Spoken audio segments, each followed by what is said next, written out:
That means it's bug season. Heck, who am I kidding? It's always bug season in Texas. And that's why you need Grandeur Pest Solutions in your corner. They're locally owned and operated. They're trained, they're trustworthy, and they have a proven record as they have been in business for almost 10 years. They provide pest control against ants, bed bugs, bees, roaches, fleas, wasps, mosquitoes, rodents, spiders. If it crawls and you don't like it, they're probably going to take care of it for you. Now, they serve all of the Dallas-Fort Worth area, and they're locally owned. These two guys have been running this business since 2013, and every year they get bigger and bigger. But you know what they still do? They still have great customer service. In fact, if you get a hold of them, they're usually going to have your quote and your job ready to go within 48 hours. That's pretty good. Now, you can call them for a free estimate at 469-809-1769. You can find them online at Grandeur4, that's the number 4, shore.com. You can also find them on Facebook. Just type in Grandeur Pet Solutions, and we are so happy that they're title sponsor for OutDrank The Coverage in 2023. Talk high school football, 4A, 3A, and 2A in Texas. We talk East Texas sports. We talk NFL, guy talk, movie and booze. We also talk wrestling and so much more. So like and subscribe and check us out. The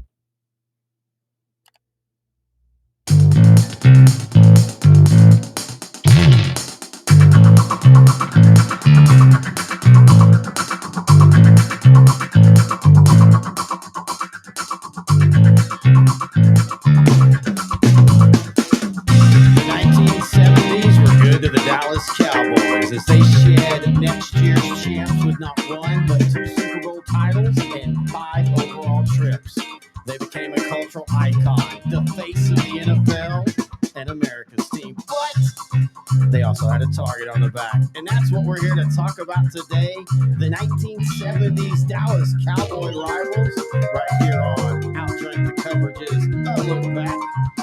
And I feel like we've done this show before. I feel a bit of deja vu. Yeah, a little bit of deja vu. I am Terry Bennett. That is intern Noe the Pro. It almost kind of feels, and I say this as a positive, that almost kind of feels like a wrestling name.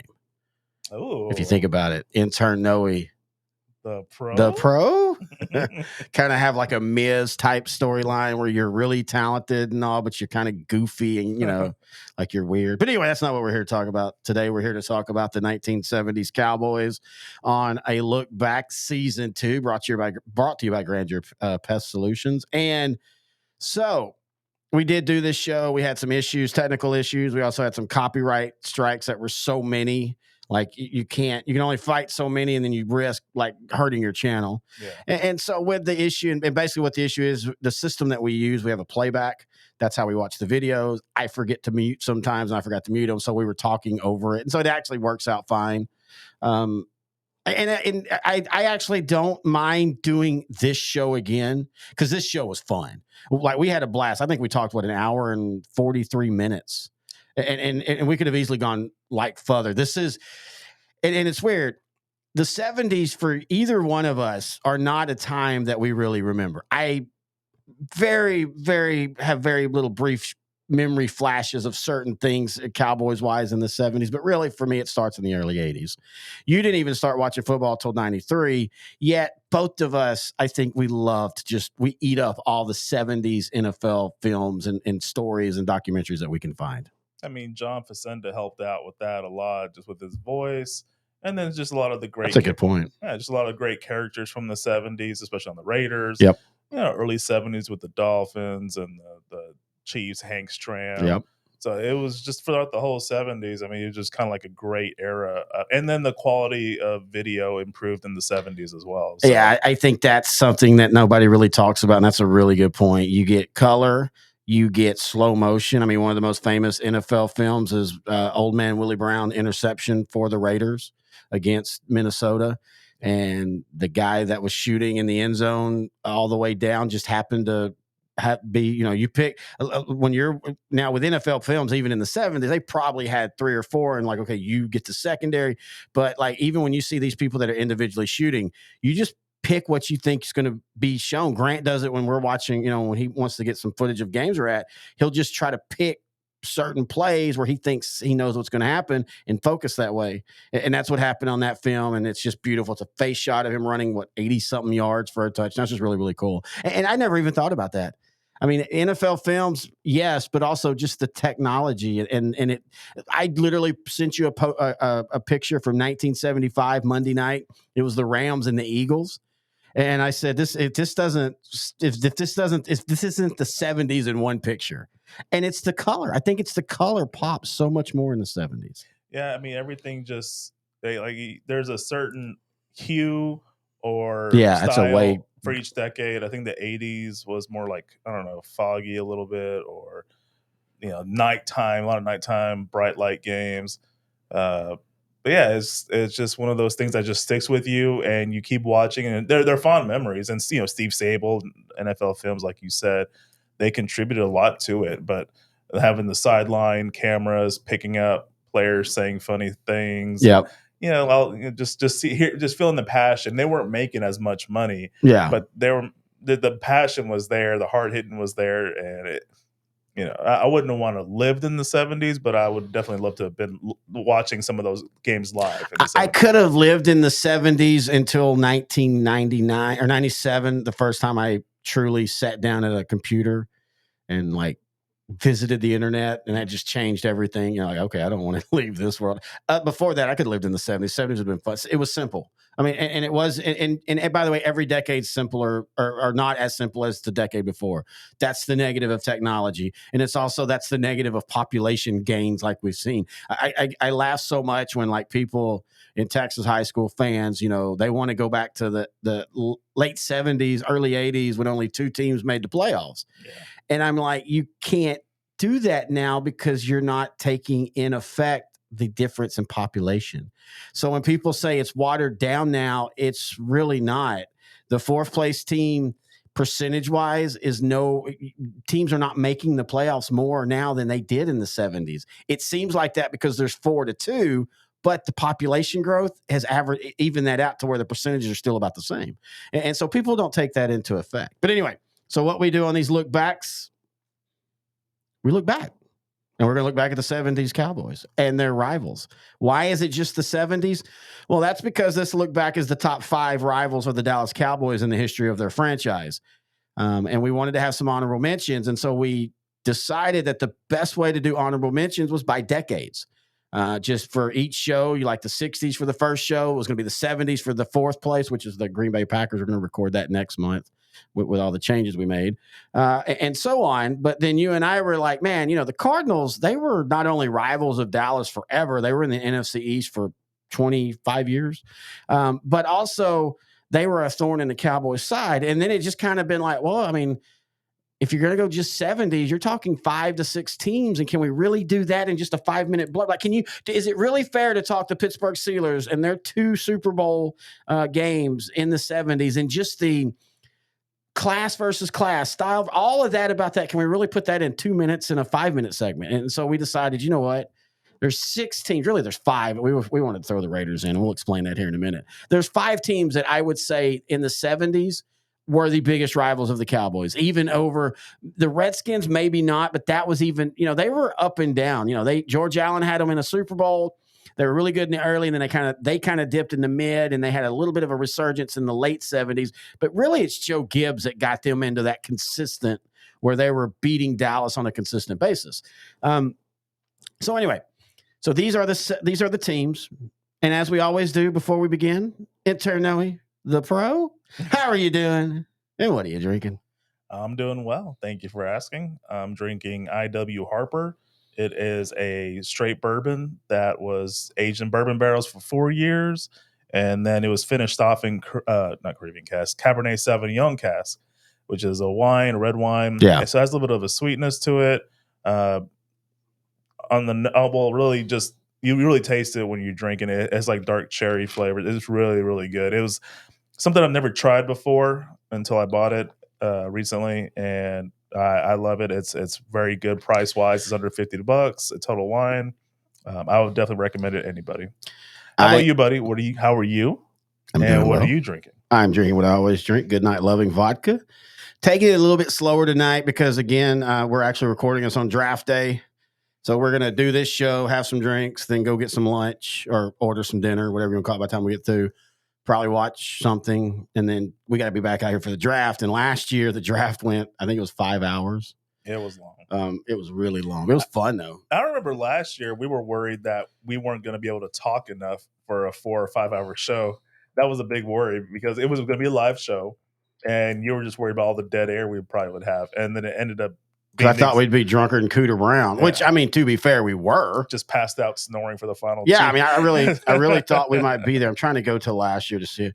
So last year's draft was 4 hours and 37 minutes, and we're adding an hour. But I think we might have added an hour last year too. Yeah. I think we did because we're actually. I mean, it doesn't matter now. You won't see this, but we start our draft thing at 6, so we can have a up to date OutDrank the Coverage NFL thing, and then we're going to get into the draft. But let's focus our attention on the 70s and the Dallas Cowboys, because I think everybody will admit the 90s Cowboys were awesome. The 90s Cowboys were the dynasty. They won 3.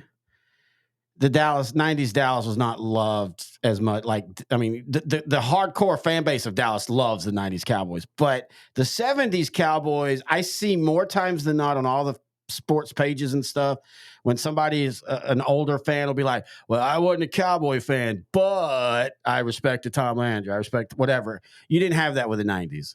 Yeah, there was a lot of players on the 70s Cowboys that people respected and loved, like Bob Lilly, Mr. Cowboy, the original Cowboy pick, Don Meredith on Monday Night Football fame, Cowboy quarterback in the 60s. You know, him being on Monday night during the 70s doesn't get enough recognition of why people were liking the Cowboys. He was funny.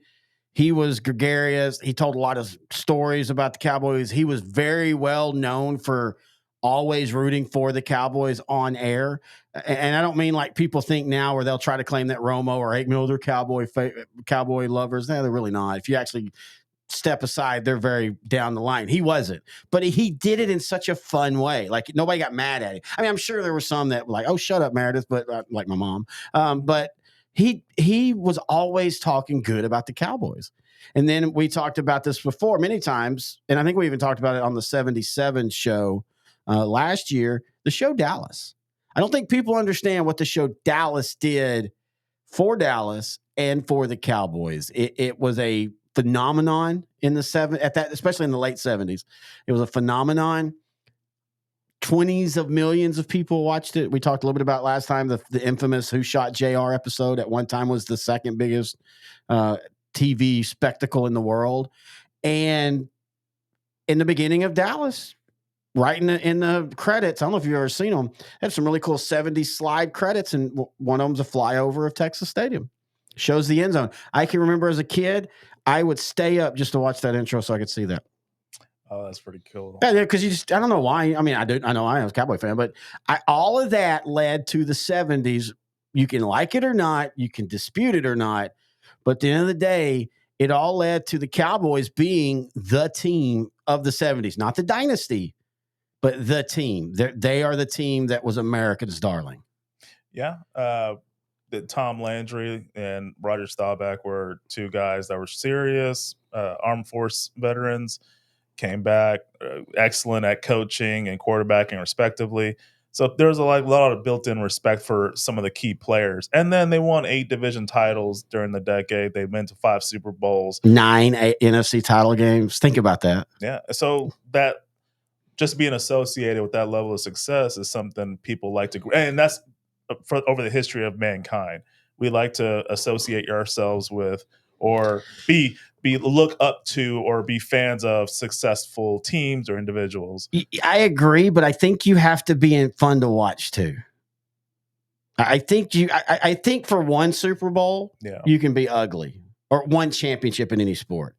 But if you're going to be a team that not only becomes a dynasty, but specifically a team that becomes well-loved, you've got to have entertainment. You got to have colorful people. And as I've talked many times, I think part of why the 70s Cowboys were so loved is, as you said, you've had every walk of life in America you could find on that team, whether it be Roger Staubach and Tom Landry, 2 military conservative, God-fearing. You know, we all know if you're old enough, you all know the famous Roger Staubach. I like to have sex with just as much as Joe Namath. I just like to do it with one girl.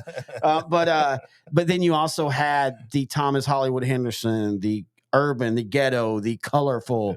Then you had Drew Pearson and Tony Dorsett, I hate to say it, but it's the 70s, the likable black guys who try hard and they're good teammates. So you had all that. And so the O.J. Simpson, the slasher. But you had all that to where if you lived in South Dallas and went to Dallas Carter, you could be a Cowboy fan. Yeah. If you lived in Plano and went to Plano High School and lived in a $250,000 house in the 70s, you could be a Cowboy fan. And that was kind of a new concept for football at that point because, you know, racial integration was kind of a new thing in college football. And then you get into the pros, it was more common in the pros, but not as prevalent. Then you go to the Cowboys, it's like New York City. It's like I don't want to compare it to Houston, but it's like a melting pot. No, it really was. There's something for everybody. You had a kicker in Efren Hera who was born in Mexico, played at UCLA, Rafael Septien. I mean, you Tony Fritsch, which was your old school Eastern European kicker. I mean, you just had everything. And so when you became America's team, you could look at the Cowboys in the 70s and see America. You could see every walk of life. And I don't think that gets talked about enough with the Cowboys. I don't think that people understand. And it's because it was never made a big deal by Landry and Tex Schramm, because it wasn't that they were drafting Ed Too Tall Jones because he was an African-American and it would make the Cowboys look great. It was because he was an African-American that was 6'8", had the arm reach of a pterodactyl and was just an absolute beast. So they never made it about race. So it never got promoted. But seriously, go back and look at those 70s Cowboys. And I like that you brought up the show Dallas, because a lot of people don't get is Dallas is more of a newer big city in the DFW area or just North Texas area. Go to Tombstone, the hit TV series now. They had the prequel, 1883. It's set in Fort Worth. Yeah. For the longest time, North Texas was dominated by Fort Worth. It wasn't until like the 50s and 60s when all these oil tycoons started living here. Yep. You get your Highland Park area. Now we have our Prosper and Frisco area. It's more of a newer thing. And Dallas kind of showed a light into what life was like in Dallas. And so that kind of was like a little glamour, a little curiosity about this area. And that's kind of when Dallas blossomed as what Mike Reiner, the legend of Dallas radio, so perfectly called the cocaine and boob job of the 80s, the young guy. I mean, and let's be honest, where you work, there was a time where there was a bunch of that in your job because you work in an oil field area. And so you had those young hot shot, and we were great. We all hung out with them, but they were hot shot, and you didn't know on Thursday nights where they were going to be. And sometimes if you had a Christmas party, you might get detained for 4 hours while they have to figure out what's going on. But also, as we were about to finally dive into this, we wanted to set the table more. That's one thing I wanted to work on us this year doing on these is setting the table for it instead of just jumping right in. I think the biggest thing people don't realize is the reputation Dallas had because of John F. Kennedy getting killed here. Like, it was bad. Like, that's what you got. That's what Cowboy fans, that's what Cowboy players were screamed at on the road for 10 years. It was like, y'all killed John F. Kennedy, all that kind of crap. Yep. And so having the TV show, having the NFL team that as the sport of football is blossoming into America's, I call it America's sport now. Baseball is America's pastime. Football is America's sport. Blossoming into America's sport, you could kind of shed that bad image. And Dallas became a destination place instead of just, that's the place where a president got killed. And you look at it now, and DFW is just exploding and might actually catch Houston at some point. And Houston's massive. But anyway, so let's get into the honorable mentions of the 70s. Now, the first one we're going to start with, and as we play these, we'll just kind of play some footballs. As we play these, right now it's the only game. We're not going to do top 5 plays for each one. We're just going to do kind of a top 5 overall plays for all of these. But the reason you and I bring this one up, not because of what they did on the field. They did have a really good game the one time they played. But if you want to talk about one of the matchups in the Super Bowl that we haven't had that it feels like we should have at least once, it's the Dallas Cowboys and now the Vegas Raiders, but back then the Oakland Raiders. Yeah, I listed all the times that they possibly could have happened in the 70s alone, and I counted 5. Yep. Legitimate times. These aren't just you going, oh, they both started 2-0. We're talking about these two teams were a round away or 2 rounds away, and both of them, when they lost, were probably the favorites in the games that they lost in those years. Yeah. So starting off 1970, Cowboys, and we're going to talk about the 1970 season when we talk about the Cardinals later, but that was a team that was on a roll. They made it to Super Bowl 5, lost to the Colts. The Raiders lost to the Colts in the AFC title game. And that was a Colts team that was kind of getting old. They were kind of on their last legs from the Unitas era. I mean, let's be honest. That one gets forgotten about because the other ones, but that's of all the Super Bowls that Dallas lost, that's the one that just the 2 Steelers losses aren't bad. That's a great team you lost to. Both of those could have went one play a different way. Of course, we'll talk about one of those. But the Colt one, that's the one. I think that's the one. And even talking to my dad, that he even started doubting would Dallas ever win, because they should have. You play that game 100 times, they beat the Colts 99 times and probably beat them by 3 touchdowns and 80 of them. And you look at what happened with the Colts. The next year, they lost to the Dolphins in the AFC title game, and then they kind of went through like a 2 or 3 year lull, and they kind of picked it back up in the mid 70s. So as you could tell, that Colt team, they had a bunch of really good players, but they were getting old. They're all in their 30s. They were on their last legs. So it wasn't really the best Colt team. There was a team that was desperate to win, and the Cowboys were a team that were just happy to be there because they shed the can we even make it. I don't think that they were happy to be there. I legitimately think they took the Colts for granted. I mean, they probably did to an extent, but it is funny. Nobody talks about in retrospect how the Jets upset the Colts, which I still think most people feel is the most.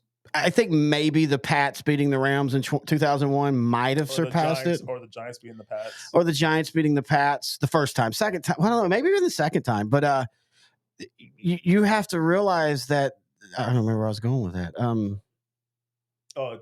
Biggest upsets. Like, nobody will talk about if I were to rank top 5 upsets, this one is in the top 5. Yeah. And it's funny how the Colts got upset by the Jets. That was the biggest upset for 30 years in Super Bowl history. And then I think they pulled off one almost as big of an upset, especially when you look at where the Jets ended up going the rest of that time and where the Cowboys ended up going. Yeah. So I think I wouldn't necessarily classify it because they still had Johnny Unitas. But he wasn't even the starter. He was hurt. But, I mean, he was also not the starter because he was ineffective. It wasn't just because he was hurt. And Johnny Unitas was not good in this game. This isn't a game where Johnny Unitas came off the bench and threw for 300 yards. Everything the Colts did was terrible. Dallas just couldn't stop with the mistakes. And then you had the crappy stuff happen, like the goal line fumble that Dallas literally is the guy's holding in his hand, and the ref's literally like, nope, Colts had it. And the guy, if I remember correctly, he's like, 66 had it, and 66 from the Colts was like, huh? Yeah, I had it. I mean, seriously, they admit that. Like, the Colts lineman admitted. Like, should have been say yes. Yeah. So I don't know, man. I think that's my point, though. Like, you even feed into it to where I think people think that Colt team was way better, or that the Cowboy team wasn't as good as they really were. The record was okay. Let's go back to 1970. Mm-hmm. Both teams came from the old NFL. Yeah. The Colts had just moved over. This is the first year of the merged NFL and AFL leagues. When there's an NFC conference, there's an AFC conference. Obviously, some NFL teams are going to go to the AFC. The Baltimore Colts were one of them. They had about the same record. On paper, the Baltimore had the better star players, like quarterback-wise. So to a lot of people, it was still evenly matched. It wasn't like it was just one was more lopsided than the other. Yeah. Now, for you and me, I see it as the Cowboys were younger and hungrier. They were ready to shed next year's champ label off, and they did play they were the better team. Yeah. It was just too many mistakes. Yeah. And that one questionable goal line call. Well, there was also the tip drill, which back in the NFL days, back then they had this weird rule where if an offensive player tipped the ball, a defensive player had to touch it before an offensive player could catch it. Yeah. And there's one of those where Colts hit a big touchdown, and it's literally like the Immaculate Reception. You can rewind it slow motion and you really can't tell.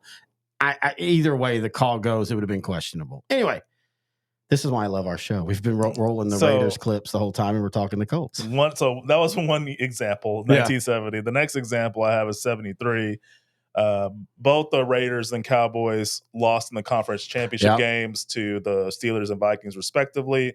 As you recall, that was the boring, I think, 16-6. 16-6. Terry Bradshaw was terrible in that game. Yeah. Franco Harris in the defense was great, though. That's another thing people don't really remember. Bradshaw was benched and started and benched for most of his early career. It wasn't until the mid to late 70s when he was given the reins as, okay, you're the permanent starter going forward. And I think he even won an MVP award in 78, I believe. So Bradshaw's actual greatness was a very, very short period of time. But, I mean, he has 4 Super Bowls to his name. So, anyway, good for him. The third example I have was 75. The year before, Cowboys went 8-6, and they decided, okay, we're going to start drafting for the future. Lily's gone.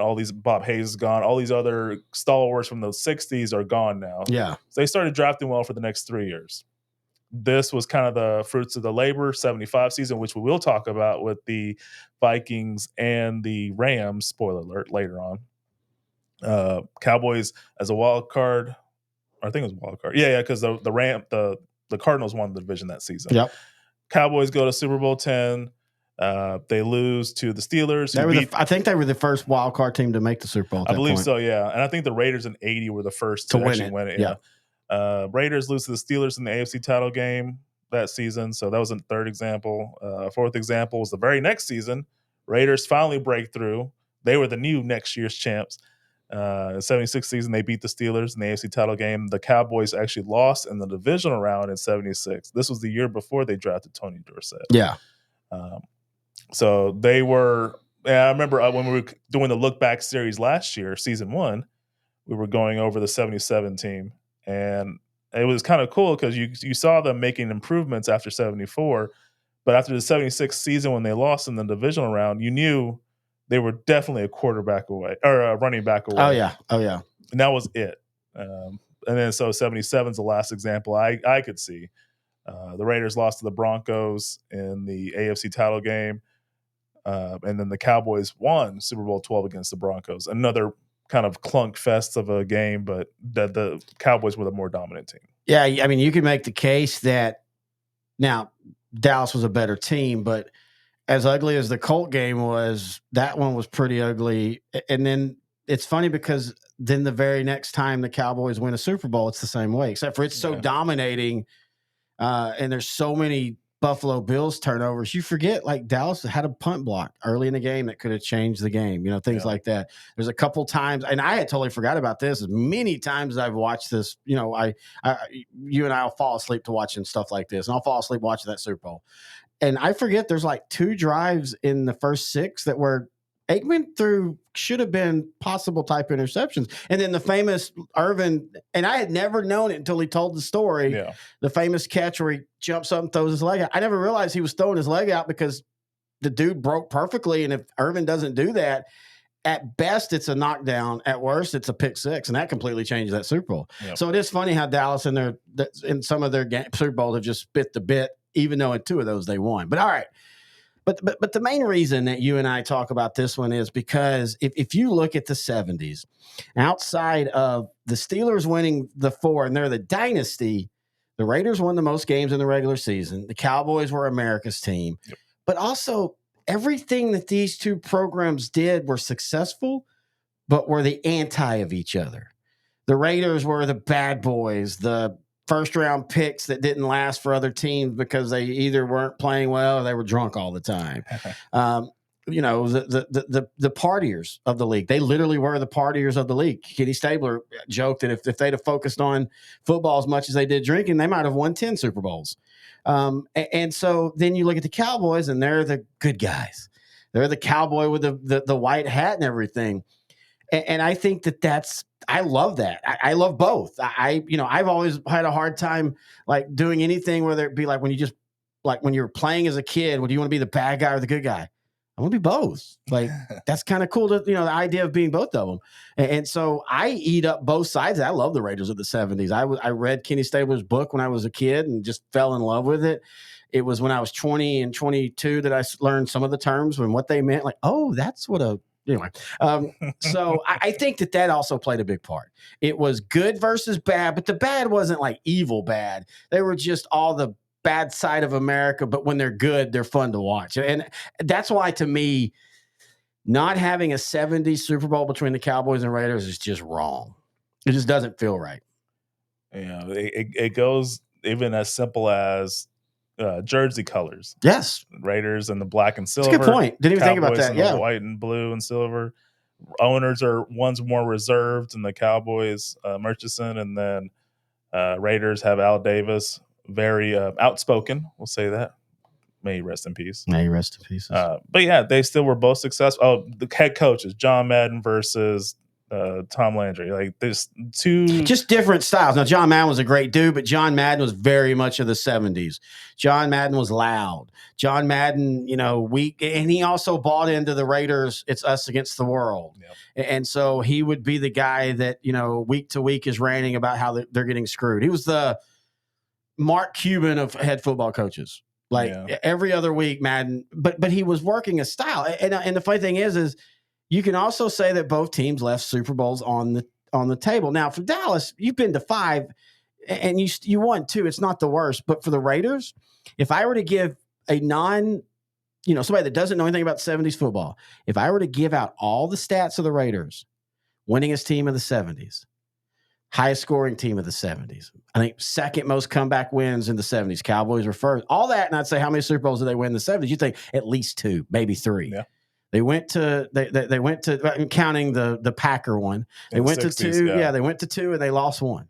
And you can make the case that the one that they won, I don't know if they won as much as at that point Minnesota just couldn't. Minnesota just probably didn't want to be in the Super Bowl, even though they qualified. And so there is a little bit of that where they left a lot on the table too, and they kind of underperformed in the playoffs. That was the 4th Super Bowl Minnesota had been to in 8 years, third one in the 70s. Again, but that was another team that was getting old. That 76 Viking team. The very next season, they were, I think, 7-7 or 8-6, squeaked into the NFC title game, and then just got shellacked by the Cowboys. Yep. So this was not a. This was, again, I hate to say that, use the term over and over again, but this was a team on their last legs. They were looking for that last chance to get to the Super Bowl, and it just didn't happen. Yeah, and then the Raiders, a lot of people put an asterisk on that 76 Super Bowl just because they played the Steelers at home in the AFC title game, and the Steelers didn't have Franco Harris or Rocky Bleier. They're that's a good point. They're 2 top running backs. But, I mean, at the end of the day, they got the job done. So technically, the Raiders are 1-0 in the 70s against Dallas. That's also one of the George Blanda games. He had a stretch for about 2 years where he would just come off the bench. He kicked, played quarterback, but he would just come off the bench. And there was a stretch in one season, and it might have been this season, where like in 5 or 6 straight games, he came off the bench and won games. And like in the last 2 minutes and things like that. And so, again, the reason we have them listed is it's just about the characters of these 2 programs and the style and the black hat, white hat and all that. It just feels like we lost something not having more Super Bowls from them. All right, our second or maybe 5th ranked honorable mention. This one's the Raiders were the honorable mention to the honorable mention. We just want to talk Raiders Cowboys of the 70s, to be honest with you. It's our show. We can do what we want. So let's go from the early 70s all the way to the last year of the 70s. And what I can feel is one of the most iconic games in Thanksgiving history, and probably the iconic game between the Dallas Cowboys and the Houston Oilers. But we're going to talk, of course, the whole 70s, the Cowboys and the Oilers. How many times did they play? I got to pull up. Where's that? I think 3 times. Yeah, 3 times. Cowboys won 2 of them. Yeah. But the most famous one is this one, the 1979. It's everything you want in a Thanksgiving game where your team is really good. You're playing a really good team. You can lose the game and you're going to be okay. Yeah. And so you just want to see how good the 2 teams are. I always think back now, of course, one of the teams didn't end up advancing, but I always think back to 95 Thanksgiving, Kansas City, Dallas. Yep. At the time, 2 of the top teams in both conferences, Super Bowl preview, all that. And that's what this 79 game was. Let's, people forget that the Oilers for a 3-year stretch were probably the second best team in the AFC. Unfortunately for them, the Steelers were in their division. Yeah, 78 and 79, Houston. It was Houston and Pittsburgh. They were the two best teams in the AFC, arguably two best teams in the NFL. I would say that more in 79, since you could see right here they beat the Cowboys, who were the best team in the NFC during the season. But let's remember, Dallas was up 21-10 at one point. And then Houston came back in this game. And look at Earl Campbell just rumbling down the sideline. You might see this run later on in top plays of the rivalries. Oh, okay. Houston had one of the best records in the league. That's the 79 season. And then at 80, they felt that they were a quarterback away. Yep. Got Ken Stabler from the Raiders, and he didn't play good, but they still finished 11-5 in spite of him. Yeah, their mistake was giving up Dan Pastorini. Yeah, because he was kind of like more of the headier guy, I guess. Stabler is a gambler. Like, he's gonna take that shot just because he has so much faith and trust in himself. God rest his soul. But yeah, man, just watching this. And you have to remember, this is an era where only the Cowboys. Really, I only know of the Cowboys that the coach called to play. We're in an era where the quarterback still called to play. So Kenny Stabler at times went away from exactly what made the Oilers so good, the run game, because he's a quarterback. Yeah. And so that hurt as well. But man, as a kid, I told you earlier, most of my memories are the 80s. I don't remember this game as much. I remember the reaction to my family because, again, I live up in Dallas-Fort Worth now. I am a Cowboy fan, but I grew up in the East Texas. If you'd have watched our happy hours, I just literally got me a brand new Houston Oilers hat. I mean, the Cowboys are always my favorite, but Houston was right there. Houston Oilers, man, it was fun. They were a blast. And my family from Houston, this was their Super Bowl. It's funny. The 79 Saints were actually not bad either. There was a team that was always pretty bad up until that point, but I think they finished 8-8 that season. They almost won the West over the Rams, who ended up representing the NFC in the Super Bowl that season. Yeah, I mean, just think about you were 4 years old. Mm-hmm. If I was 4, I mean, if I were in your case, I probably would just remember being stuffed, eating all that Thanksgiving food. But yeah, obviously I don't remember anything from when I was 4 years old watching football. I mean, I'll tell you what the biggest thing I remember is for Christmas, my aunt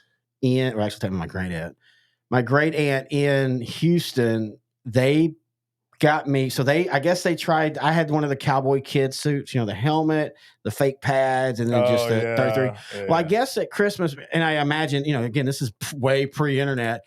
They could not find a Houston one like that down there. And this is 79 when the Houston Oilers are at their height. So I can see why. So they had somebody take an old 60s kid helmet, which had the white plastic face mask, and they looked beautiful, painted it into the Houston Oilers and got me that as my Christmas present. And so I always remember that was so awesome. The problem is like 5 minutes in, since it was a hand-painted job, the paint started to peel. So for the next 5 years, it was peeled off. But I remember that. I remember how excited they were. They were generally so excited that I didn't really care. I was 4. I didn't really care who won. But I didn't really care. And I can remember my dad wasn't even mad. I remember my dad being like, that's just a fun game. And that goes back to, I've always told you, one of my points in football or fandom that changed me was going to the 2001 Big 12 championship game, watching Texas, my team, lose a chance to make the national championship game, but coming away from that going, my God, that was a blast because Colorado jumped up big. Texas came back. It ended up 38-37. Even though my team lost, it was everything you could ask for in a football game. And I realized then that, I want my team to win, but sometimes just being entertained is the most, that's the most important part. You're a better person than me because if it was the Cowboys, and the Cowboys are the one team that I have very strong feelings for. So I can't go back and watch the 2016 divisional game against the Packers. Oh, I don't go back and watch those. I don't even say that was entertaining to me. It was. That's a blast, dude. It wasn't for me. Only because they lost. I think I don't know. But I'm saying, the point I'm trying to make is if I was not a fan of either team, I'd have said that's an all-time classic. Yeah, no, I get that, and I don't know why. I've told this many times. I think part of it's because my mom's a Washington fan, and then my mom's an A&M fan. Me and my dad are Texas fans, and so I wanted to win, but I never wanted to, to rub it in her face or anything like that. And also, to be honest with you, it taught me really young. And some of them are in our sports rehab page. some of y'all are just dumbasses. Your team will be up 10-0 in the first quarter and you're posting crap. And I'm like, Crown 'em. really? Yeah, like really? Like, where do you think this is going to end up? But I never wanted the scoreboard. I never was a big trash talker. I was just always going, and I don't mean that like a stoic way, because I love trash talk. I love Deion Sanders, and when he'd start barking, because when he started barking, you knew he was good. I just never could get into that, because I always learned that, hey, you're never going to be undefeated. So you talk a lot of crap, eventually you're going to have to eat that. And so I just couldn't. But anyway, this was a cultural icon moment in NFL too, because it was such an exciting Thanksgiving. This was one of the most highest rated Thanksgiving games for a long time, and partly because the whole state of Texas too did. But I think it also, I think this game helped solidify Texas as a football state to people outside, to watch how this regular season game and cross conferences that at the end of the day really don't matter was so important to both of these teams. Yeah, it was important for bragging rights. It was important for standings. You already showed the records for both teams at that point in time. Houston and Pittsburgh were 9-3, fighting for the Central Crown. Dallas and Washington and Philadelphia all 8-4, because that was Philadelphia's first, or not first year, because they lost to the Falcons the year before in the playoffs on the road. Yeah, so 78-81, the Eagles were really, really good. One of the best teams in the league, and top three. And then this season in particular, them and Dallas finished as the two best teams in the NFC. Dallas just won on tiebreakers. Yep. So. All right. So for the 70s, the Cowboys won 2, the Oilers won 1. I would make the case that the one Oiler win was more impactful in a good way, and it turned out. All right, so that's 2 down. Now let's go to the first one that we're talking about, a team that the Cowboys played a lot. I will say, since I already brought up the 70 season. Yeah, go ahead. The one Cowboy win that that was big for them was kind of on their way to a good rebound game after a big loss that we're going to talk about. So bring it up, because I have a question for you on that. So the big Cowboy win was a 52-10 win in Week 14, which would have been the second or last week of the regular season for 1970. Mm-hmm. Clinched the playoff spot for Dallas. It was part of their win streak after a big and terrible home shutout loss on Monday Night Football that we'll get to. And that kind of also helped propel them on the way to Super Bowl V, which we talked about, where they lost to the Colts. But it was important in the sense that they were keeping their momentum going. I want to ask you, it feels like there is no way that didn't break a record, from where the Cowboys the week before get beat 38-0, and then the very next week win, what was it, 52-10 or something like that. That's got to be a record in point differential from game to game. Probably. I've never looked at it. Think about that. That is a massive difference from one game to the next. So anyway, I just thought that was interesting. All right. So now let's bring up the next honorable mention. And this one, honestly, speaking of, honestly, the only reason it's not a top 5 is they haven't been divisional opponents in 20 years now. Right. Yeah. 2002. So when Houston Texans came into the league in 2002, the NFL had to move it from 3 divisions per conference to 4 divisions per conference. So went from mostly 5 teams per division to 4 teams Back per then, division. it was the NFC East, NFC Central, the NFC West. Yep. And then now it's still been the same 22 years later. NFC East and West are the same. The Central has become the North, and now this new division is the South. And it's the same way on the AFC. And then you also had Seattle moving over into the NFC. Yes, so or AFC, excuse me. Seattle was in the AFC West. Or AFC, excuse me, to the NFC. Yeah, so the Seattle Seahawks in 2002 moved from the AFC West to the NFC West. And that's a lot of good history between the Seahawks and Chiefs and the Broncos and the Raiders. Raiders and Seahawks played in the 83 title game. Yeah, but I think one of the reasons that move was made is I don't think Seattle, because remember, Seattle only started in 78?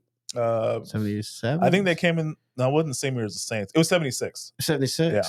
Yeah. I don't think that they felt that same connection, and I think that's why that they were happy to move to the West. Because honestly, now when I think of the Seattle Seahawks, I think more of the NFC West than I do the AFC And it West. works out good, too, because they don't, well, I mean, they kind of still do now when they go to Arizona, but it's not as far as going to Kansas City, Missouri. Yeah. So I don't think that was an issue. I think that they just felt like we don't really have a connection here in the West. When you think of, even when they were in the AFC West, even that year, which by the way they were terrible in that game. Holy crap! That was that run where you just had, it seemed like every year you had a fluke team get into the title game and then just get the tar beat out of them. You're talking about the '83 title Yes. game? Well, it was. I think going in. I mean, I wasn't born at this point, but going in, I was just looking back. I'm thinking, okay, Seattle won 2 games in the regular season versus the LA Raiders. This is the third time. Just go for the three-peat, right? Beat them, but it's hard to beat one team 3 times during a season. Well, and I think there was a lot of reasons in those two. I think in one of them the Raiders are completely hurt, and the other one was one of those games where the Raiders actually outplayed them, but they just lost. And Seattle had a magical run that year. Yeah. But anyway, in that game, they were destroyed. And so I don't think Seattle ever felt that. I think the reason they made the move is they just never felt connected to the AFC West, right or wrong. But anyway, so all that created the Cardinals leaving the NFC East and moving out to the NFC West, where they belong. I mean, let's be honest, Dallas doesn't technically belong in the NFC East if you really want to do it right. If rivalries didn't matter, yeah, I would change everything. Oh yeah, I would probably do a quadrant. Just get the U.S. and just do a cross, and the Northeast, Southwest, Southeast, Northwest, or the PNC or whatever, Pacific Northwest. Like, just do it that way, because that geographically, I'd rather them just all fight it out and then all play. The winner from each quadrant plays in the semifinals. But in saying that, unless we went through years where something happened weird in the NFC East where, I don't know, nobody liked each other, I don't know. The NFL would take a big step back, in my personal view, if the Cowboys ever left the East.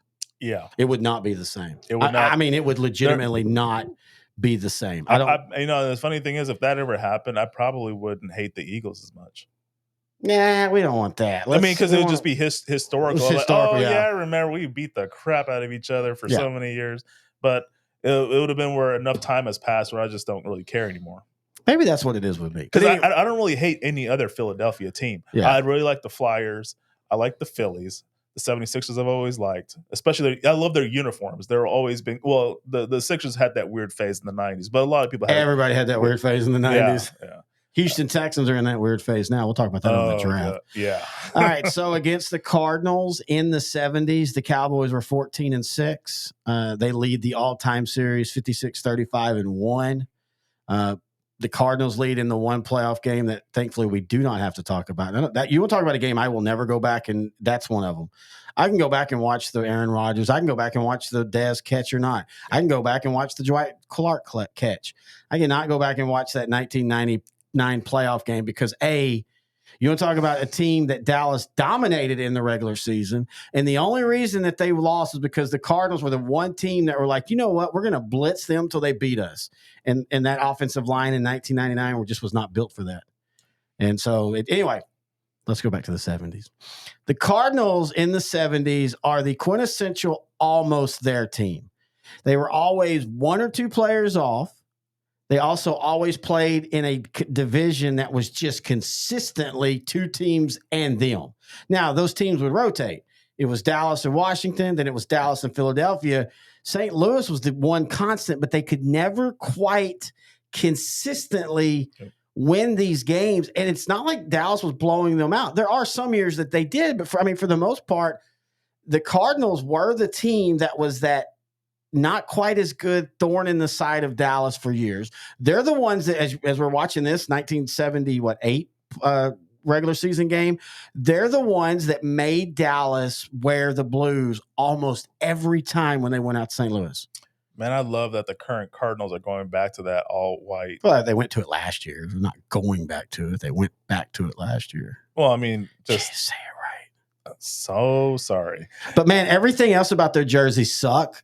I even told you this. I think they should do the Cowboys and just wear the all whites all the time. That's such a good look. And I loved it just watching them last year, especially that Philadelphia game, big comeback they had in there.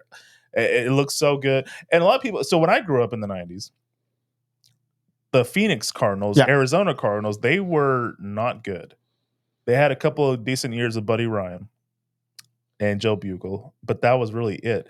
They had the 98 season where they made the playoffs, but like really, it was most of that whole decade, they were pretty just terrible. But still, when Dallas went on the road, it was they always a tended to struggle. struggle. Yeah, I remember. I still remember. I think a '97 Sunday night game. TNT. TNT had the rights to Sunday Night Football at that point, and yeah, I mean, it was always a close. Even the '93 season when the Cowboys started 0-2, that third game when Emmitt Smith came back finally was a Sunday night game against the Cardinals, and it was a 17-10 game. It was a lot closer than it should have been. The '94 with Rodney Peete starting quarterback had to throw 2 touchdowns late, big bomb touchdowns late to beat the Cardinals. They were always that thorn in the side. Yeah, they always knew how to play the Cowboys for some reason, or just that weather in Tempe, but like you're saying, back in the 70s and 80s too. So 70s and 80s, that's the point I was trying to get to. They were competitive for most of the 20-year period. If it wasn't the 70s team, it was Neil Lomax and the Cardinals in the 80s. Roy Green, yeah. 84, they were playing Washington for the division title to end the season, and they lost by 2 points, and that decided the division champion that season. Kept Dallas out of the playoffs too. They had that epic Monday night loss to the Dolphins, I believe. Yeah, we'll talk about that one. That's another one that could have been an honorable mention, but the problem with Dallas and Dolphins is it's really only a Super Bowl, that one, and the Thanksgiving game. Yeah. Everything else is kind of, I guess, the Jimmy Johnson versus game, but Dallas was just so much better than Miami that year that didn't, I mean, I remember it being a moment inside the game. Yeah. Also because Fox had carried it and Jimmy had worked the 1 year at Fox. I think that helped. But anyway. It's a good point you mentioned with the NFC East. There was always 2 teams that were competing for the division. And then the third team was usually the Cardinals that were right there. And they would beat one, but not beat the other. They could never consistently. They took advantage in the mid 70s because both Washington and Dallas were a little bit down. And Dallas was down for 1 year. Down for Dallas is 8-6. Yeah, in the 70s. So, yeah, this Cardinal team was actually really good. It's just they just ran into it. Was just they were good at the wrong time. That's really all. That's what it boils down to. Well, and again, that's where we talk about. And by the way, that 1 year that was when St. Louis won their one NFC East championship. Oh, okay. I guess they just went to the wild card. 1974. They lost to. Who did they lose to in the playoffs? Probably the Rams or Vikings. But Vikings destroyed them 30-14. It would just be one or the other, right? That game was actually tied into the third quarter, and the Vikings scored 10 or 16 in the third, and that kind of did it. But you also feel that I think part of that for them is they had to fight so hard to finally get into the playoffs. That just how much do they have left in the tank? And you know, you go back and when you look at that season, they lost to the Cowboys, they lost to the Vikings, they lost to the Chiefs, and then they have they lost to the Saints. Oh. Saints were 5-9. I mean, that's the difference in them hosting that game or going on the road in Minnesota. And there is a huge difference, even though St. Louis can be cold. There's a huge difference in playing in St. Louis in January than playing in Minnesota in January. And this is in the same St. Louis stadium that the Rams played in. Yeah.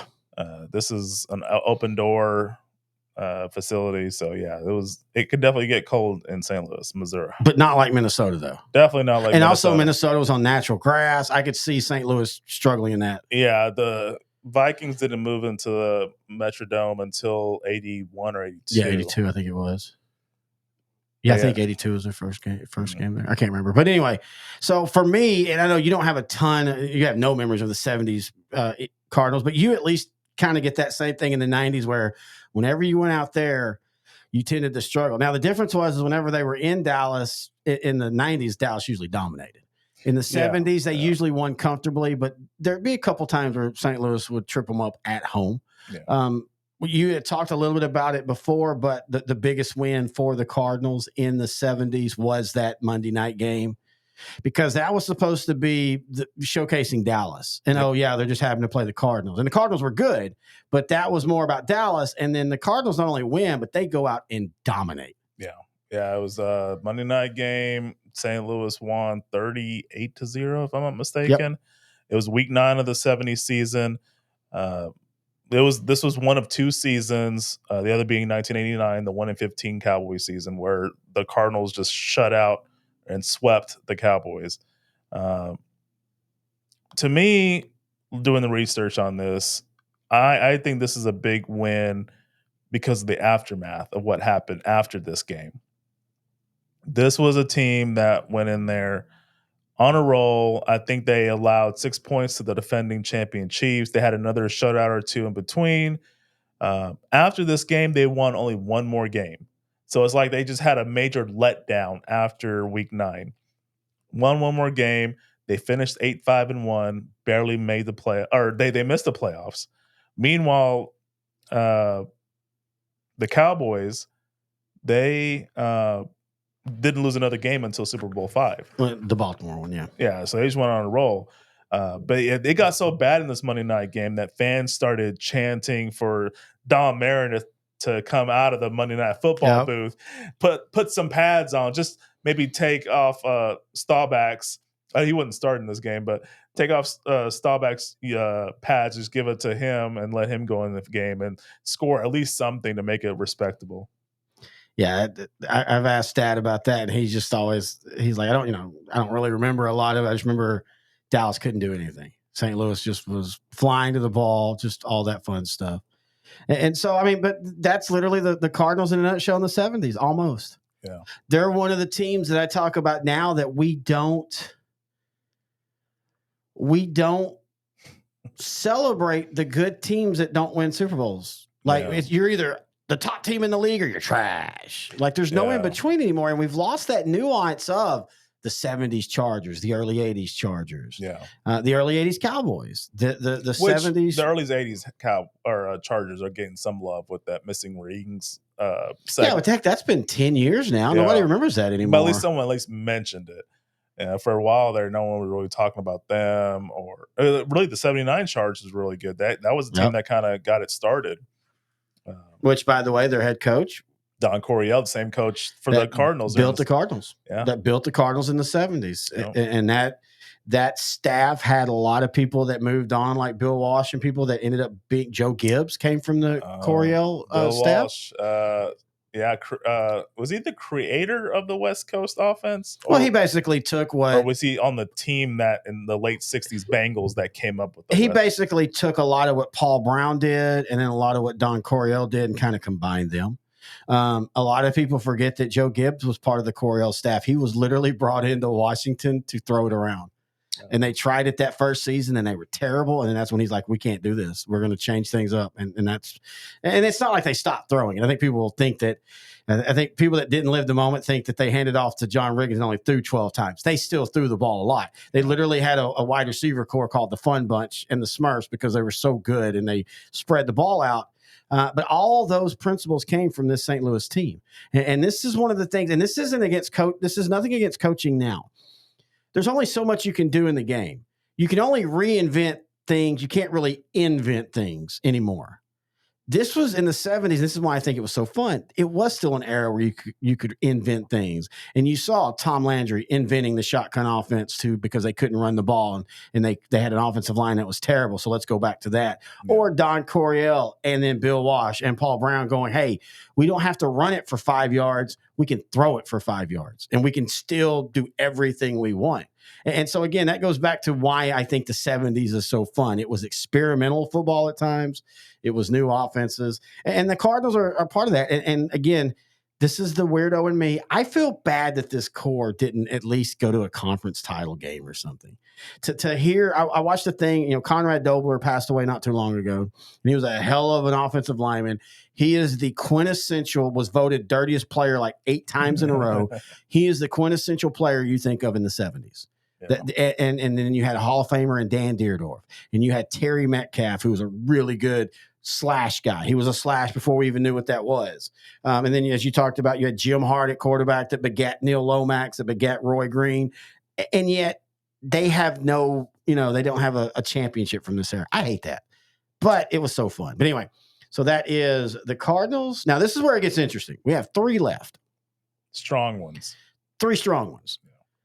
One of them is strong because you played them twice in the Super Bowl. The other 2 are strong because basically these 2, and if you're looking at the table, you're going, I know. But basically the Vikings, the Rams, and the Cowboys, outside of a run by the Redskins in the early 70s, they basically just eliminated each other every year in the playoffs. Yeah. I remember watching something. Drew Pearson was talking about those teams, talking about the 70s, and he was just like, you didn't even have to crack out a lot of different game films. This wasn't like it is last or now, where a team could have the same personnel and do things completely different the next year. No, you just rolled with what you got. Yeah. And so you had classic after classic after classic, and you'll see one of them, of course, one of the most classic in the NFL. But I think that the number 3 is the Pittsburgh Steelers. And only because they only played in 2 games that meant something. Now, those are the Super Bowls. That means everything, but you don't have the year after year after year after year history that you have with the Vikings and the Rams, in my opinion. Yeah, the Vikings, Rams, and Cowboys, those are the teams of the NFC in the 70s. You could spot the Cardinals for a couple years as throw them in as a 4th. Like you said, Washington, they made it. They won the 72 NFC. Over Dallas. Yeah, and then the first 3 years of the 70s, the 49ers are actually really, really good. They played they just ran into the Cowboys every year in the 70s. Yep. But yeah, I mean, after the 49er dominance in the early 70s, it was the Rams in the NFC West for the rest of that decade. I think they won 7 straight division titles. And the Vikings won 8 straight. And then the Vikings weren't really as good. They lost Cap, or the quarterback Cap, to the Bills after their 69 season. And they weren't really that good until they got Fran Tarkenton back from the Giants. And then they went to 3 Super Bowls in 4 years in the mid-70s. So yeah, they were just beating each other up. But yeah, Pittsburgh, they just had the Cowboys number. It was just the team. They drafted well. They got the right coach, and they're foundational. They kind of did it the same way the Cowboys did. 1960, they got Tom Landry and Bob Lilly. 1969, the Steelers got Chuck Noll and Mean Joe Green. Drafted Terry Bradshaw in 70. Yeah, and then 71 or 72, they got Franco Harris. And then that famous 74 class that had a bunch of Hall of Famers. They got 3 or 4 legitimate all-time great starters. Yeah, when they did a few years ago, the NFL Network doesn't do like their little top 10s anymore. I really miss I think those. they ran out of ideas. And that was the hot thing in the moment in pop culture, because you had a lot of the top 10 80s movies, and VH1 and all of them had become those. Yep. But the NFL ones, they were good. And one of them was the top draft classes. And the 74 Steelers and 74 Cowboys were 2 of the top 5, and they came from 1 year. Think about that. Yeah, that's crazy. And the other crazy thing, if I remember, they pointed out other people drafted in the drafts. It was literally the great ones were those 2 teams. And there were other, but it wasn't. Yeah. It wasn't like that was an all-time greatest draft. It was that 2 teams just hit on so many. And you're right, they just had the Cowboys number, but it wasn't like they were dominant over the now they were in wins. They won 4. The Cowboys only won 1, and that was really before the Steelers became who the Steelers became. But every game was close. Not every game, not everywhere, but the 2 Super Bowls were close. And in fact, there for the longest time in the top 5 Super Bowls, those were probably 2 of the top 5. And for the longest time, the one that's on the screen right now was considered the greatest Super Bowl played. Yeah, at that time, especially 1978. They were battling for a team of the 70s. Yeah, this game would decide that. Yeah, so Cowboys go in. This is their 4th Super Bowl or 5th Super Bowl appearance of the decade, looking for their 3rd win. Steelers, this was their 3rd Super Bowl appearance, looking for their 3rd win. So, the decade was quickly closing after this. Whoever won this, they would have gotten the title.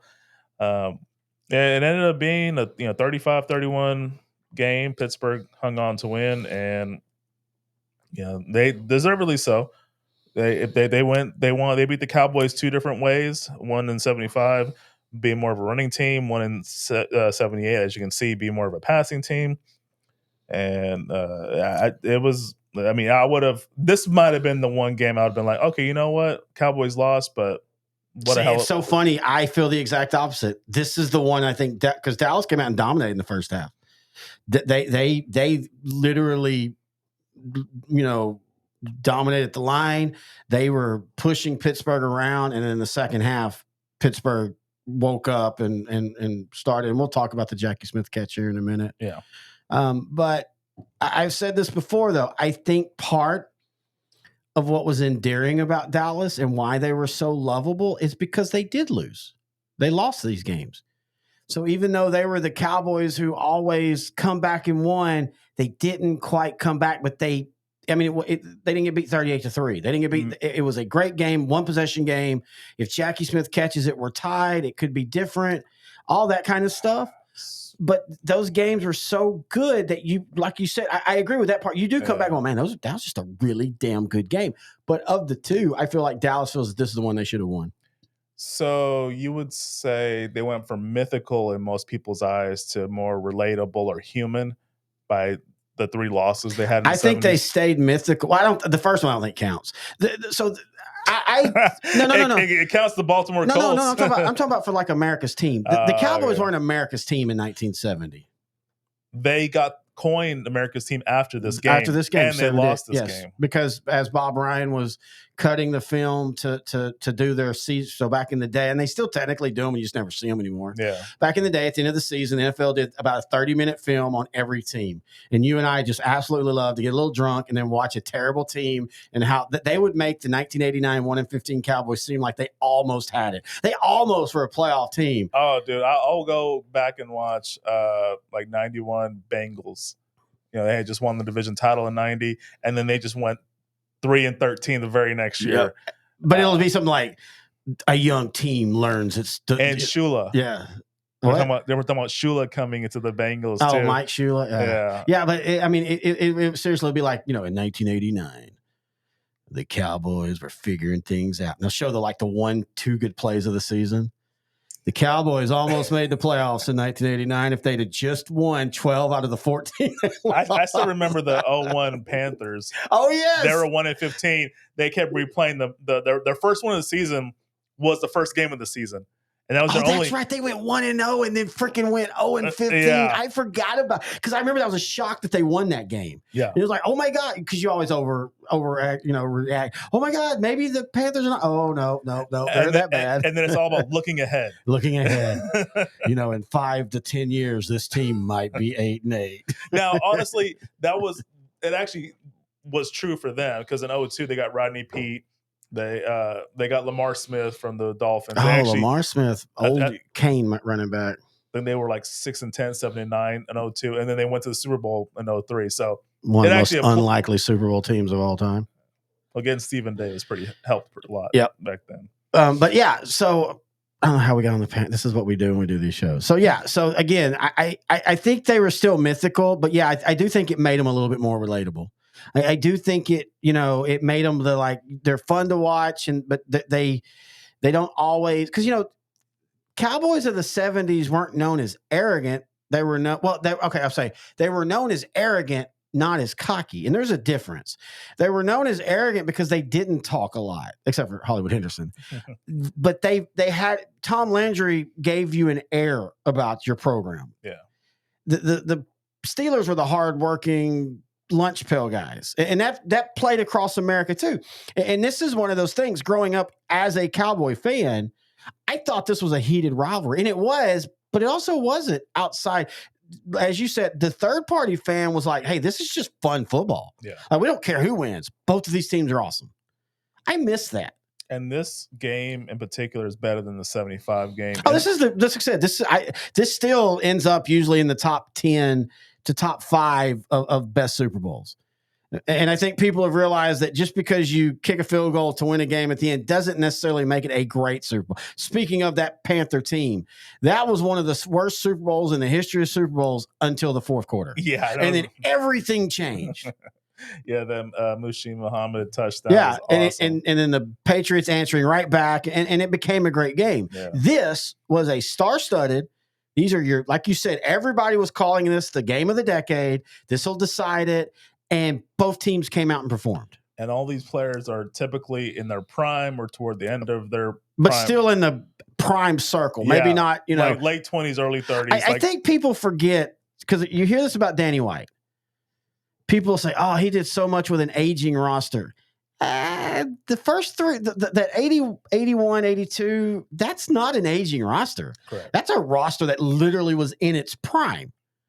And so that's why I've always kind of not given Danny White as much credit as other people, even though he was my favorite quarterback because he was a quarterback when I was a kid. Yeah. And I felt Landry kind of did him wrong at the end of his career in that 87 86, 87. Well, not 86, he got hurt. But even before then, man, he was always quick to put in Gary Hogeboom or Steve Pleur. But I always have knocked him because that Cowboy team was not as old as people think. We're not talking like, a bunch of 40-year-olds. Ed Too Tall had been there, 7 years? And then like Drew Pearson was kind of winding down, but he also had a wreck that shortened his career. But I mean, you still had Tony Dorsett, who was year 4 and 5, Tony Hill, year 4 and 5. So anyway, and like we talked about, the Cowboys did a great job drafting in the mid 70s. The only problem is they just kind of rested on that in the 80s. I don't think they rested. I just think eventually you got to remember the only reason they get Tony Dorsett is they talked Seattle into trading a trade that nowadays Dallas. I mean, the Minnesota one's still a bigger one, but people don't give enough credit to Dallas. Didn't give up a ton to get the number 1 pick in the full draft, and they took Tony Dorsett. Other than that, though, they were drafting in the 26th, 25th, 20. Eventually, no matter how good you are as a drafter, at that level, you're losing impact players unless you just hit home runs. And they stopped hitting home runs because everybody was doing computers at that point. Yeah, everybody was doing computers at that point. So their amazing creations or innovations in the 70s were starting to get copied, and they just never really adapted or tried to level up, so to speak. You using that new kid term, leveling up. I don't know, man. As a kid, I hated it just reading back in. I wasn't part of the history. Now it feels like everything happened the way it should have. Give the Steelers the 70s. They deserve it. Though I still think you can make the case that the Cowboys are still a team of the 70s. I'm not one anymore that feels that there's only one team. And maybe the 90s Cowboys changed that for me because they were the first team that didn't win at least 4 Super Bowls. They won 3. And you could make the case that the Denver 2 Super Bowls, that team, that's one of the few teams in the 90s that if they'd have played Dallas would have given them a hard time. If you take 98 Broncos versus 93 Cowboys, I think Dallas wins, but I think that's a really good game. Oh, yeah. And so maybe it's partly that. But, yeah, I'll give the Steelers the team of the decade, but the Cowboys are still right there. When you go to 5 Super Bowls in 10 years and 9 NFC title games in basically 11 years, because when you add the 2 end years, it's not just 10 years, folks. You got to count those with your hands. But when you add those, I mean, you see why Dallas was America's team. Yeah. I mean, they won pretty, they won fun, and they won a lot. But anyway, so that is the 3rd ranked. And it's funny. Some people say, why isn't that higher? Yeah, the 2 Super Bowls. But when you really want to talk about, I keep doing that. When you really, for me, want to talk about rivalries, it's all about games played. And that's what the next 2 have. Who would you put second, the Rams or the Vikings? Rams. I agree with you. I think partly simply because, honestly, the Hail Mary play takes that and makes it even more iconic. And, yeah, you've got the 79 game Jack Youngblood played on a broken leg, but that's not a well-known thing. That's we're football nerds, and we hang out with football nerds, so we all know it. But if you go ask the random fan, and I don't even mean in Dallas, go ask a NFL fan in any other city and ask them where the Hail Mary started, almost every one of them are going to know that it was Minnesota, Dallas throws the Hail Mary. So I agree with you that the Rams are the second biggest rival of the 70s, but man, that doesn't mean it was a bad one. I mean, look, Rams. There's not much difference between the Rams and the Vikings. No, again, it's just literally an iconic moment is the biggest moment, and I think that matters. But when you talk about the Rams and when you talked about the Cowboys, this is another one that, this was tough. It wasn't like the Cowboys dominated. They actually won more in the 70s, but it was only 6-4. The Cowboys lead all time 20-18. The Rams lead 5-4 in the playoffs. Funny enough, it used to be 4-4 until 2019. That's when the Rams won their last one against the Cowboys. And they also won 3 in a row against the Cowboys. Yeah. Because they beat them in 82, 83. So, and they beat them really bad. That's when you realize the flex. It's like 20 nothing. Yeah, that's when you realize the flex. Well, Dixon ran for like 285 yards. Yeah. You realize that the flex was done. But in the 70s, outside of the 1979 playoff game, the Jack Youngblood, broken leg, all that, the Cowboys, I don't want to say had their way, but they won more than they didn't in the playoffs against the Rams. Yeah, I mean they won a lot of the important ones against the Rams in the 70s. But they lost the one that I still think if Dallas gets to the Super Bowl in 79, They would have finally beat the Steelers. And then that team of the 70s discussion, like I think you were alluding to, would have been starting to be questioned. Yeah, I still think you give it to the Steelers because they won 2 of 3 if they would have played. No, I would have given it to the Cowboys because they both would have won 3, but the Cowboys had been to 6 Super Bowls at that point now. Yeah, that's a good point. The whole decade. So then for me, I would have given it to the Cowboys. And of course, Roger Staubach retired. Great ending. Yeah, I think in the Rams, there's 2 memories I think of. I think of Jack Youngblood, the 79 divisional game. Playing on a now, let's be. I want to explain. Broken freaking leg. Yes. So let's explain. And I'm not trying to say this doesn't matter, but he had basically a pressure fracture. That's where you have the cracks. He didn't have a bone sticking out, which that would have been suicidal. That would have, and I'm not saying that the not compound. That's the bad one. I can't remember what they call those breaks that aren't the actual break. It's more of like you got cracks in your leg. But anyway, he shouldn't have played, and he friggin' played. And then he played the Super Bowl. And you could tell in the Super Bowl, you could tell that adrenaline works a lot because you get that injury, but you get warmed up and you don't even think about it. You could tell in the Steeler game that the 2 weeks later that everything was starting to take place. But still, iconic moment in the NFL. I would prefer to watch the one that we see now because the Cowboys in their beautiful blues. They go on the road. And this is the year 75 title game? 78. Oh, okay. This 75 was in Dallas. So the 78 one was a blowout. It was 28-0, right? Yeah. That's where, so I think about, there's 2 plays in the 70s I think about when this rivalry. One is the Jack Youngblood just playing. So that's not really a play, just a miraculous human achievement. Yes. To be able to do that at a high level. The actual play I remember is during this game, Hollywood Henderson closes out a great shutout win. You know, this team had just won the Super Bowl the prior year. They're back in the title game the next year. They're crowned America's team after this season. And Hollywood Henderson has a 66-yard end to end. We'll see that here in a minute. Yeah. I mean, this is a good Rams team. And the funny thing is the very next season, the Rams, they returned a lot of these players, but a lot of them got injured. Yeah. That's why they finished 9-7. Oh, yeah, Vince Ferragamo running the offense. Pat Hayden was injured. Ferragamo came in, finished 4-1 for the season. They make the playoffs. They win the division at 9-7. As we talked about, the 79 season was not the best year for the NFC. The number 1 seed was the Cowboys at 11-5. So, the Buccaneers were 2nd seed at 10-6. Rams 9-7. So, like, even though they had a crappy year, the Rams were still one of the best teams. The West was terrible at that time. Yeah, the 49ers were still 2 years away. They had just drafted Joe Montana. Yep. I think they had Steve DeBerg at quarterback. Bill Walsh was in his first season as head coach for the 49ers. So, yeah, they were a couple years away from being the team that we all knew from the 80s.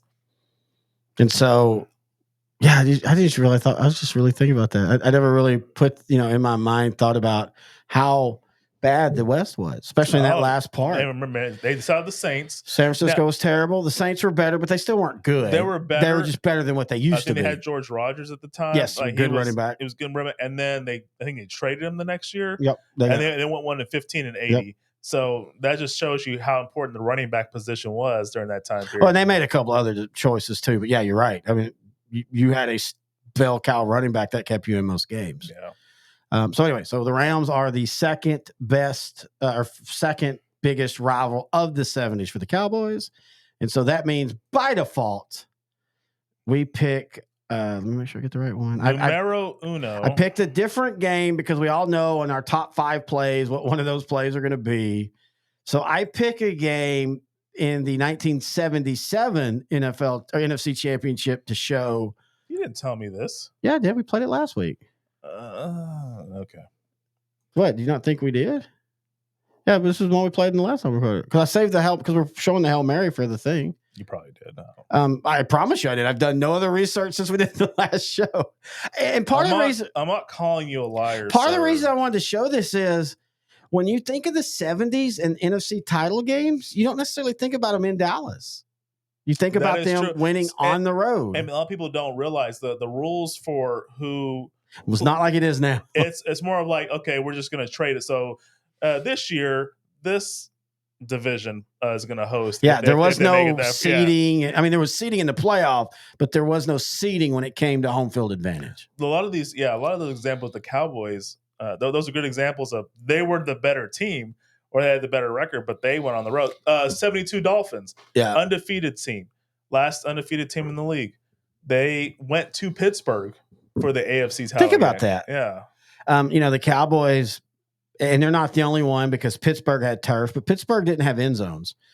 But the Cowboys, partly because of Texas Stadium, changed the tradition. You used to, even on the home field of the team, on the title games, you had different end zones. And we found that out last year. Yeah, I found that last year watching something when we were doing the look back, and I was like, holy crap, look, dude. Yeah. And so if you had an end zone, that's what you did. Now, if you had a blank end zone, they didn't do it. The problem was if you had an end zone and it had like the Cowboys and you had turf, this isn't today's age where they just pick up that turf, move it, and they have another turf ready to go. You couldn't do it. That's what was sewn in, and hey, we got to live with it. So they stopped that. Yeah, it was so weird seeing teams play each other at a home spot for random reasons, and yet the end zones were, like it was a Super Bowl. Now, when you think of the Minnesota Vikings and you think of the Dallas Cowboys of the 70s, let's be fair, it's one game. The Hail Mary game. And it's a game that didn't even decide the Super Bowl. It didn't decide a champion. It just advanced one team over the next one. But it is the Hail Mary. Don't worry. We'll talk about that one here in a minute because it's one of our top 5 plays.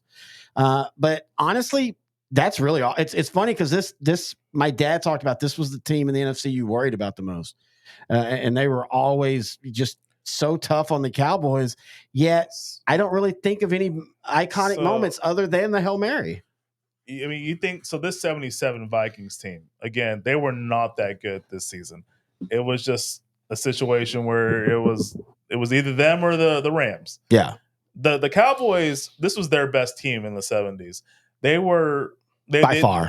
lost 2 games in the middle of the season, but they won every other game. They were 12-2.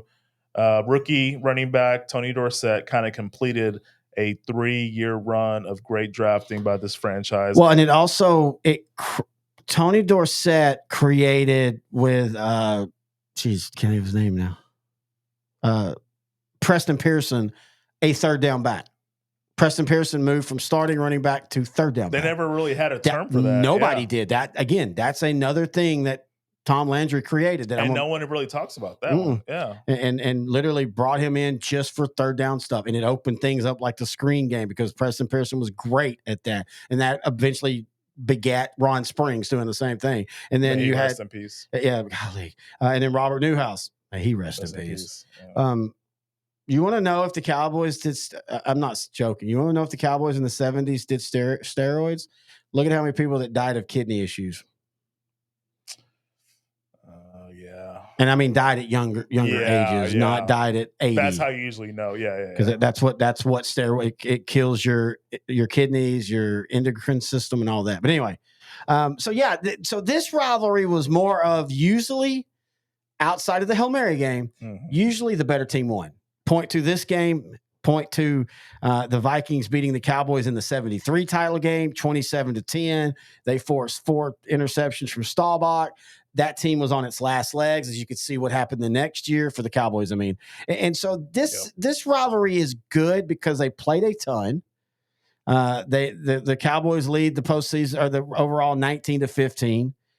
They've played 7 times in the postseason with all but one of them being in the 70s. Yeah. So basically half the time of the 70s, you had the Cowboys and the Vikings. And basically, statistically, every year it was either the Cowboys, the Vikings, and the Rams. The Cowboys, the Vikings, and the Rams playing, or the Cowboys playing one of those two, or one of those two. Yep. So I think this rivalry is interesting in that the better team almost always won. Yeah, it's crazy that it was just consistently that. There was a lot of really good Ram teams, and they just didn't make it. But for a large part, the better team always won. And a lot of times the Vikings, I mean, they had Chuck Foreman at running back. He was so good. I'm seeing a guy on fire. That's I think famous. I think we It's talked famous. about that last year. Dude in the stands, just he's trying. It's really cold in Dallas in this game. The Vikings, their defense, Carl Eller, Page, there was just so much good talent on that team.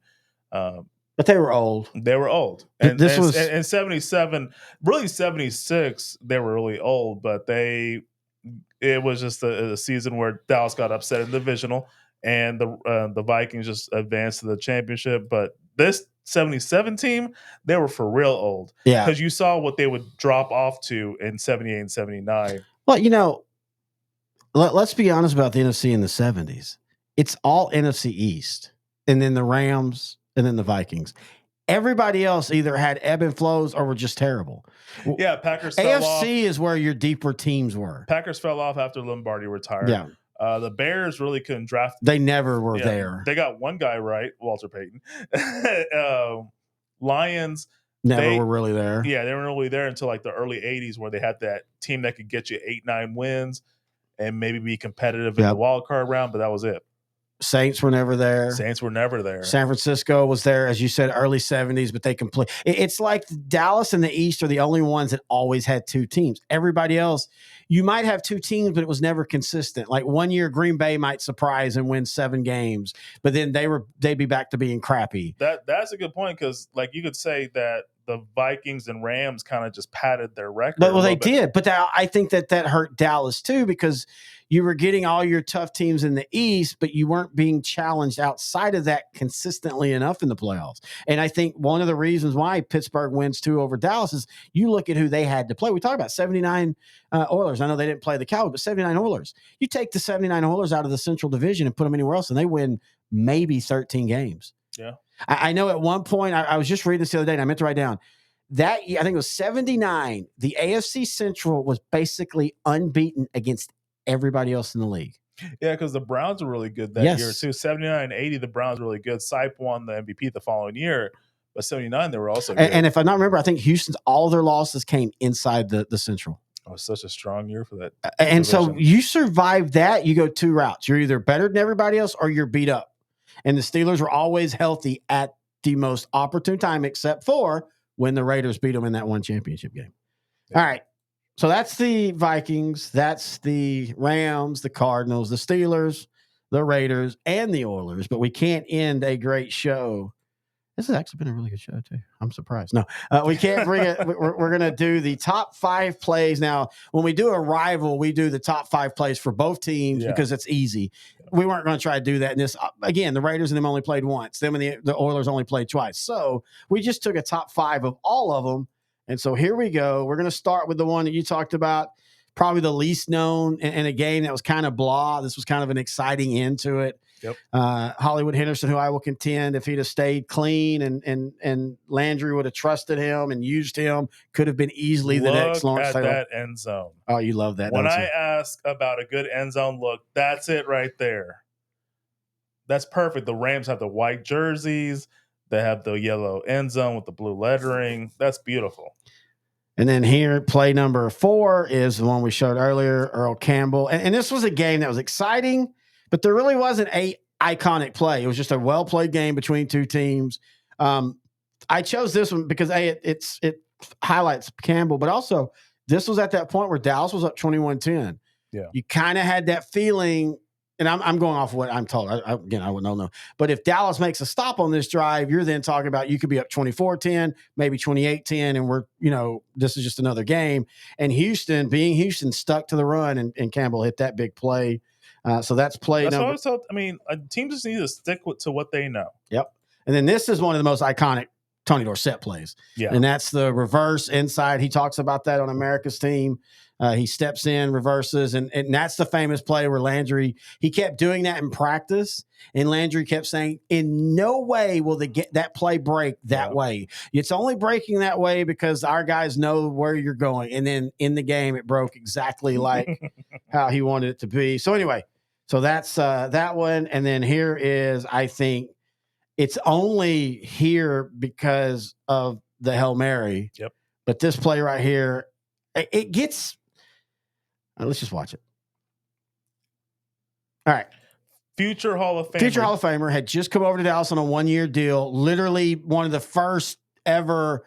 I'm a Hall of Famer. I'm great. I've been on a terrible team.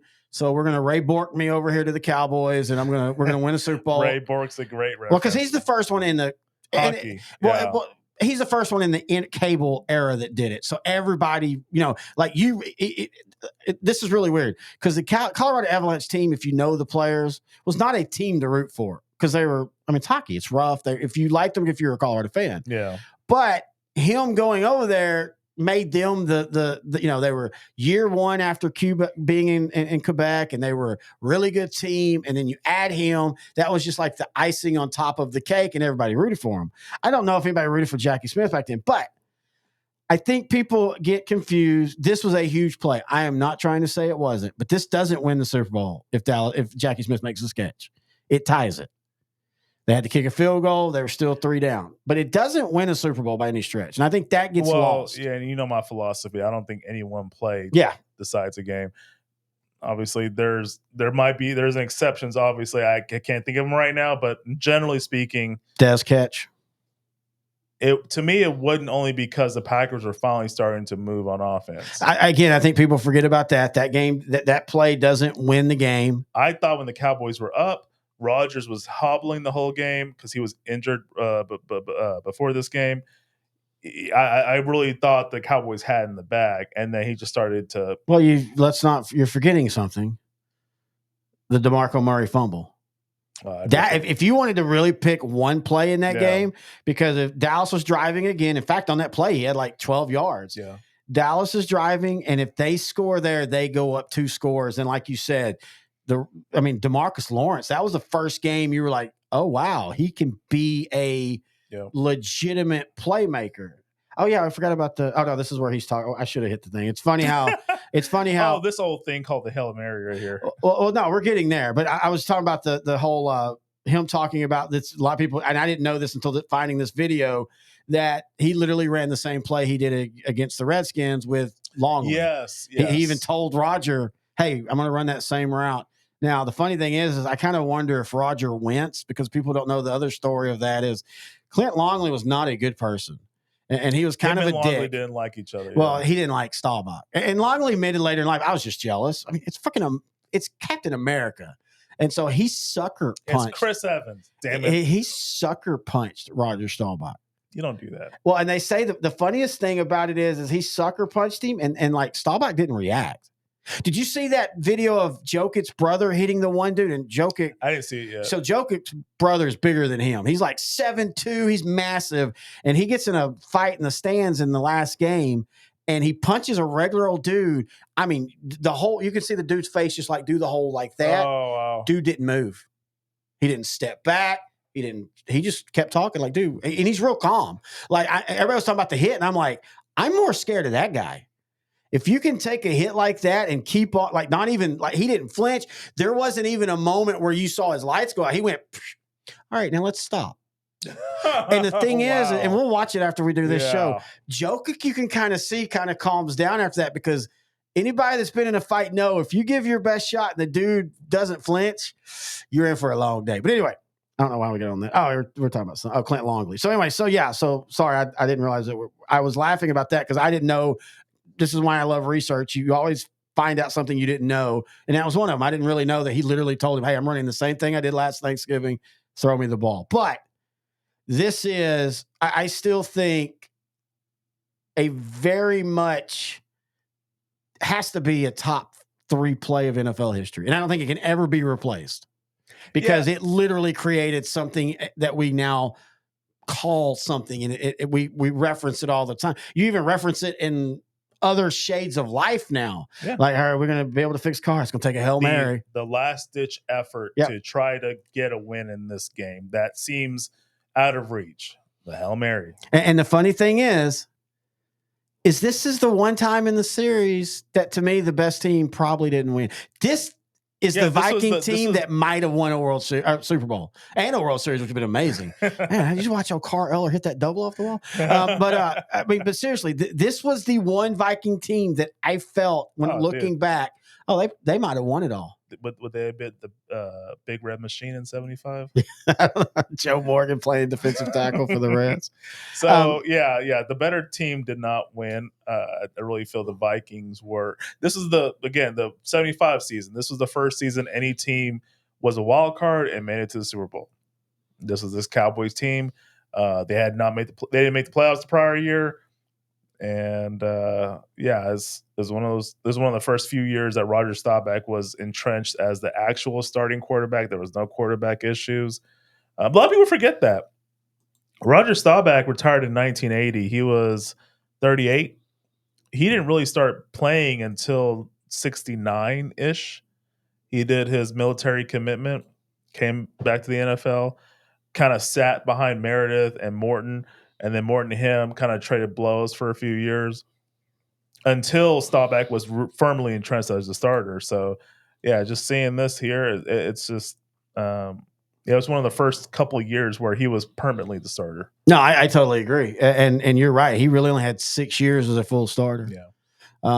You and I have talked about before. Aikman played longer per year, but the two Hall of Fame Cowboy quarterbacks, 10 years both, almost to the number and everything. Yep. Is 10 years, and it's crazy to think about that with what they both accomplished, and especially the '70s. I still remember that was a sad day. I still remember my dad just not. It wasn't a good day when he returned because it came out of nowhere. This isn't an era of rumors. This is, press conferences called and it broke that day, right before he announced it. But anyway, so that is our look at the '70s. Honorable mention, Take Two, which was, I think this was a better show. When you think of this, it's hard to pull what you think of the '70s Cowboys as America's team with inside these rivalries. But the biggest thing that I take away from these is, Dallas didn't get the best of all these. Pittsburgh is the one that really dominated them in the '70s. The Raiders beat them the one time they played. Them and the Oilers were 2-1. Them and the Rams were 6-4. Them and the Vikings and the Cowboys, that's the one that, you feel like Dallas was better, but they only won one more game than they lost against the Vikings. Yep. And we didn't really talk a lot about the regular season with the Vikings and the Rams because it was the playoffs is where you thought about those two matchups. Yeah. So what do you think of, though, when you look at the '70s Cowboys and their rivals, the rivals that we picked? They were evenly matched for the most part, even just from the early '70s to late '70s. It was just, I don't know. I think I would have loved watching those games live. Just all the star players that were there and what I know happened to them, like Roman Gabriel. May he rest in peace. He just passed away. Pat Hayden, McCutcheon at running back, and the Vikings, Foreman, Tarkenton. I would have loved to watch those games. It's a lot of star power, a lot of Hall of Famers all in one field. Yeah, it would have been an honor just to watch that in person. No, I totally agree. All right, want to remind everybody that you can find us on Patreon now. When these videos get copyright claimed. Again, we would have posted the other one if it wouldn't have been for the volume thing. I'd have went ahead and posted it on Patreon and just been fine with that. But you can check that out. Just go to patreon.com/OutDrank The Coverage. If you have any questions, thoughts, or comments, email me and Noe at ODTCshow@NFL@gmail.com. We have a draft show, but this won't be out. So if you didn't watch our draft show, go up and look. Number 4 on the look backs next month we're going to record 2 next month, I think. It's going to be the Green Bay Packers. We're not going to tell you who the number 3 is yet. You'll just have to guess, even though that one dude called them out correctly in the order. Yeah. Did you start a new account and just want to act like you know what you're doing? No. Anyway, we do appreciate everybody joining us. We appreciate the numbers we've been getting on these videos. We've exploded our subscriber count in the last 3 months. It went up 1,500. Please subscribe to us on YouTube at L4 Media Company. Like and subscribe. It helps us. Also comment. That's the one thing I want our fan base to do better at is let's talk about this and not on Facebook and not on Facebook and not on message boards. Talk to us on our YouTube channel. That helps our channel if y'all interact with us. That tells advertisers that people listen to us. But anyway, until next time, he's intern Noe. I'm Terry Bennett. This has been OutDrank The Coverage, A Look Back. This music is not long enough. I didn't realize that. It ends down, and then I have to wait. Well, it can't end that way. I have to, I got to wait. Hang on. Okay, here we go. Do you remember what I said last week? About? hairy certain areas and smelly other certain areas. I'm not going to say it on the air, but until next time, he's in third. No, I'm Terry Bennett. This has been OutDrank The Coverage, a look back, season 2, the 1970 rivals for the Dallas Cowboys.